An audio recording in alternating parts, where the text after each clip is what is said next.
Congo holdup is the biggest leak of data in the history of Africa. More than 3.5 million documents of financial data that comes from a bank called BGFI show the world what's been happening in Congo at this one particular bank in a way and at a level of detail that we've never seen before.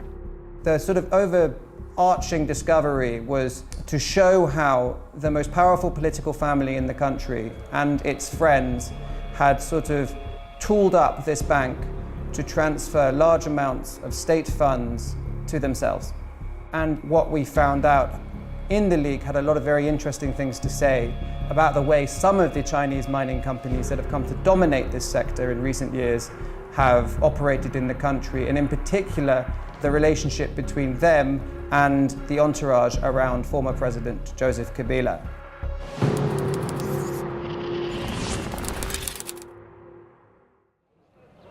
Laurent Kabila was laid to rest a week after being shot by his own bodyguard in one of the most bizarre of political assassinations.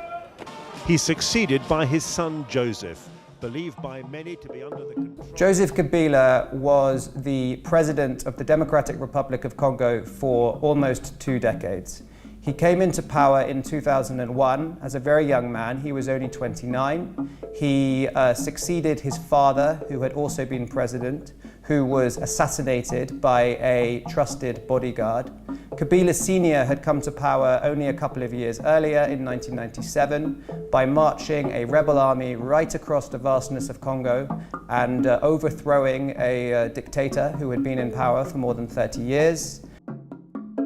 But soon after Laurent Kabila overthrew Mobutu, he kind of continued the kleptocratic ways of Mobutu, and his former patrons, Rwanda and Uganda, got angry, and they started another war, and this became what's known as Africa's World War, and millions of people died. Almost all of Congo's neighbors became involved. There is no security. People are plundering. They are doing what they call pillage.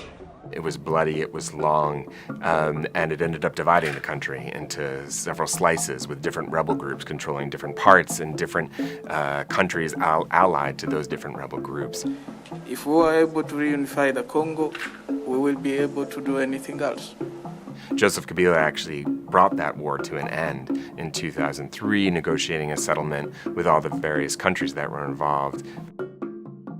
Soon he was eventually elected president in 2006, and he took over a country that is one of the richest countries in the world in terms of natural resources, but its population is one of the poorest.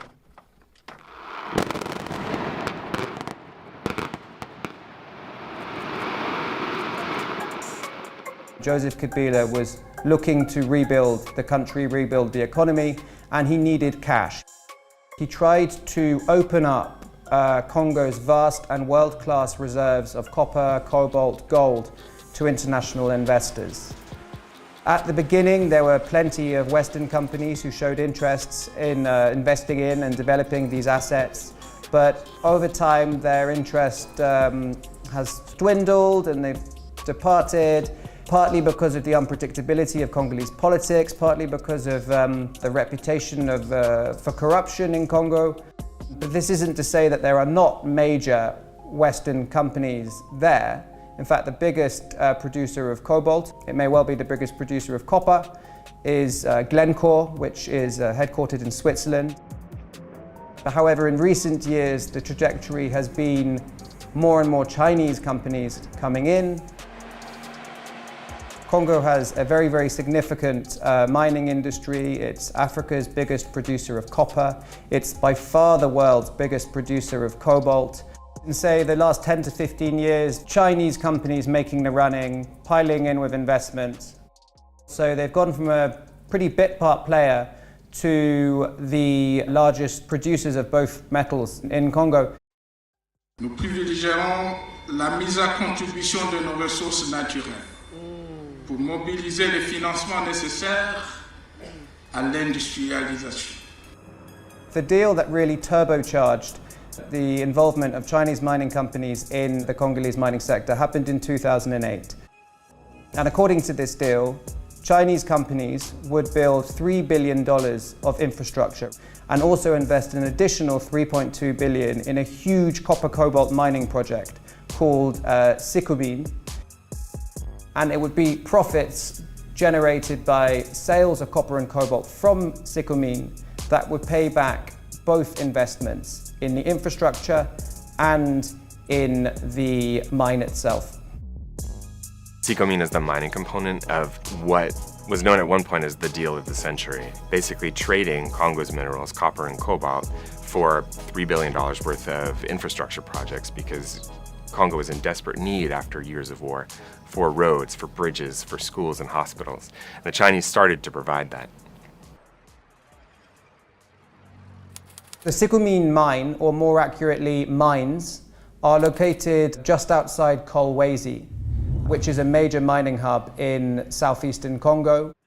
And I've visited the mine several times. It is world-class, massive. You see trucks that are the size of a house, and sometimes hundreds of trucks just in a row, a procession coming up and down the switchbacks of the mine to get the ore out of the mine. And then it goes to a massive processing plant, again, world-class, that produces copper cathodes and cobalt, which then gets shipped to China to be turned into pipes and wiring and car batteries and all the things that are so important for the Green Revolution.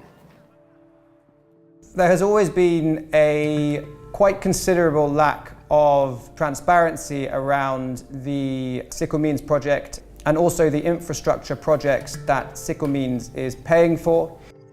Because Secretive's profits are more or less tax-free until the debts are all paid off, there is a lot of irritation and concern within the Congo that this huge mining project is not really producing any benefit for Congo in terms of tax revenue and royalty revenue.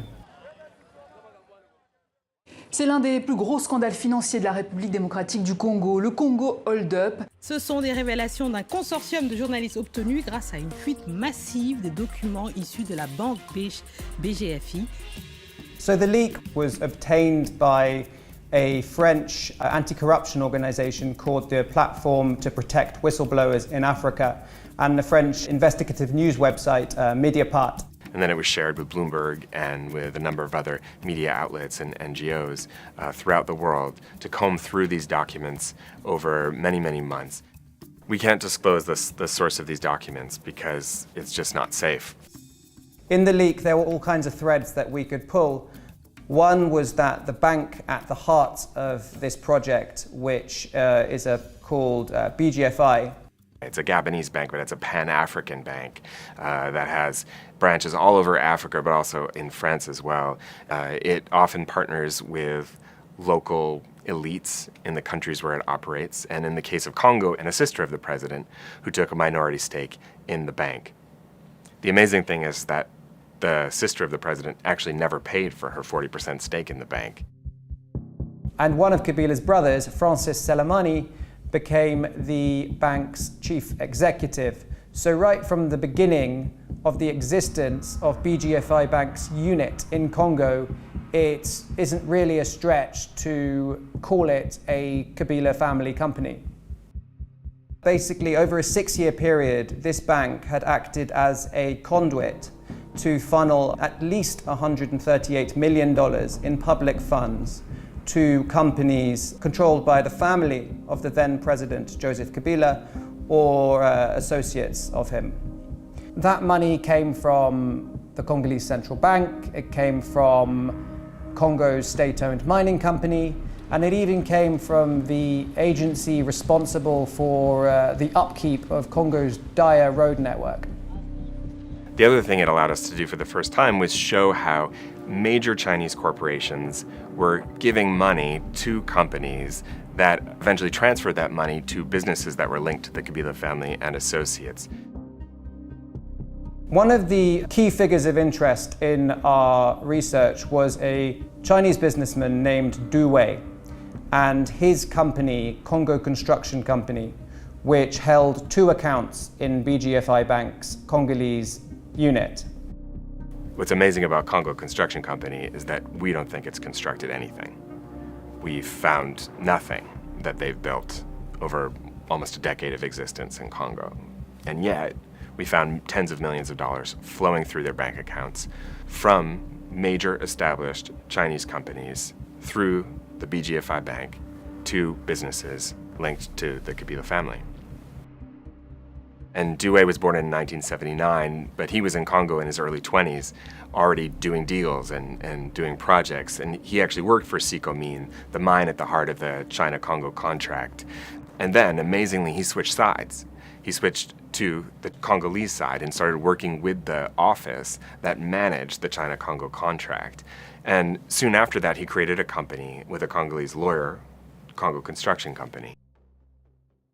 He was also a PhD student at the University of Wuhan. He published a paper which was complaining about the tendency of Chinese companies to engage in what he called unscrupulous means, such as bribery and corruption, to win major infrastructure projects in the developing world.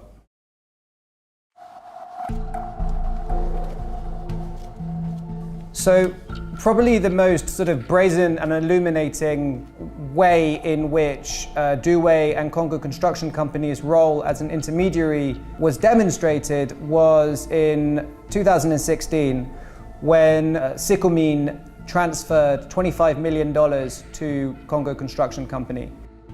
Dewey subsequently distributed most of this money among people associated with Joseph Kabila. $7.5 million went to a company controlled by Kabila's sister and Kabila's sister-in-law. $1.6 million was wired to a company in the Faroe Islands that operated a vessel which was used to transport animals such as wildebeest, zebras, giraffes to Joseph Kabila's private nature reserve just outside Kinshasa. And another $1 million was sent to the director of this company. Some of these very large transactions are questionable simply because they don't seem to have a legitimate commercial justification behind them. And Joseph Kabila is the very, very guy who gave Sicomines the right to develop these very, very lucrative copper and cobalt permits. The money that was supposed to fund infrastructure for Congolese citizens, took away, and they gone, money gone to President Kabila. So was I so surprised because you see the agreement is like, okay, we are going to fund infrastructure, and definitely understand why we didn't see infrastructure in the Congo. You see, so I think this is really crazy. Thank you for the opportunity and the honor of having shared your experience and your wisdom with me over the last 17 years. Basically, since 2018, the year before Kabila stepped down, which was also the year where BGFI Bank forced out his brother and his sister from the bank amid accumulating scandals caused by a smaller leak of information the year before. Ever since then, BGFI Bank has been trying to draw a line under its association with the Kabila family. BGFI Bank declined to respond to any of our questions before we began publishing the results of our investigation. They eventually did put out a statement on their website. BGFI said that there had been management issues at the Congo branch of BGFI and that they'd addressed them years ago. It did, however, also question why these documents were leaked and suggested that maybe those documents, some were forged or inauthentic, and they suggested that they would pursue anyone who leaked these documents. Joseph Kabila never responded to multiple requests from the Congo Hold-Up Consortium or Bloomberg News about the allegations that were made through our investigations. Some of his associates did come out and sully the investigation, suggest that they were inauthentic, suggested that there was some kind of smear campaign attacking the former president. Mais nous, en tant que Congolais, en tant que les Kabilistes convaincus, nous allons les défendre jusqu'à la dernière goutte de notre sang en tant que Congolais. Dewey never responded to any of Congo Hold-Up's questions or questions from Bloomberg, and in fact, he seems to have deleted his WhatsApp account after we bombarded him with questions about his business dealings in Congo. He's no longer in Congo. CICOMIN denied all allegations. They said that they were fictitious and made up, and that they'd always worked within the bounds of Congolese law and international law when it comes to good business practices. I think one of the most interesting takeaways is the scale. We're talking about one bank, a relatively modest Congolese bank, over a 6 or 7 year period. And this is only the money that we can be absolutely sure about, that we can trace to the satisfaction of our reporting standards. It's really a lot of money, especially when you consider that this is happening in one of the poorest countries on the planet. One of the things that Congo Hold Up try to highlight is that, there are different actors. They put, in place a complex and a complicated, system with purpose to steal money.